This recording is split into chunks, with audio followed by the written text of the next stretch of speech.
Al-Ghazali bersimpu minta restu, suara Maya Estianty bergetar relakan sang anak menikahi Alyssa. Momen haru tergambar saat prosesi siraman Al-Ghazali jelang pernikahannya dengan Alyssa Daguise, Sabtu, 14 Juni 2025. Salah satu momennya adalah saat Al bersimpu di hadapan Maya Estianty, sang ibu, yang didampingi Irwan Musri. Saat itu Al meminta maaf dan memohon restu kepada sang ibu.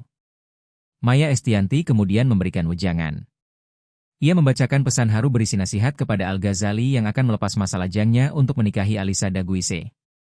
Haru biru, Maya meminta maaf kepada Al-Ghazali, putra yang sempat dipisahkan darinya itu selama bertahun-tahun. Ia juga mengatakan bahwa ia harus merelakan sang putra yang akan menikahi Alyssa Daguise. Maafkan bunda ya sayang. Tidak ada luka di hati ibu padamu, selain ridho, kata Maya. Hari ini, kamu bersimpu di hadapanku.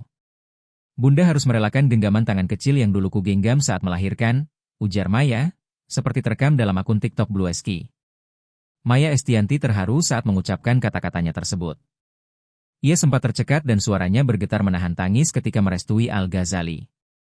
Prosesi pernikahan Al-Ghazali dimulai pada Jumat, 13 Juni 2025. Prosesi dimulai dari pihak Alyssa Daguise yang sudah menjalani siraman dan pengajian terlebih dulu.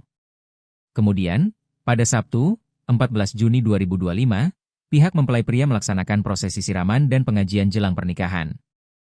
Acara akan dilanjutkan dengan akad nikah pada 16 Juni 2025 dan ngunduh mantu pada 19 Juni 2025 mendatang.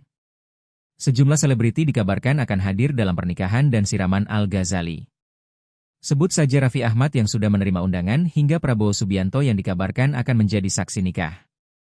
Meskipun begitu, pernikahan Al-Ghazali dan Alyssa juga mengundang serangkaian kontroversi. Salah satunya ialah kehadiran Mulan Jameela yang menjadi polemik.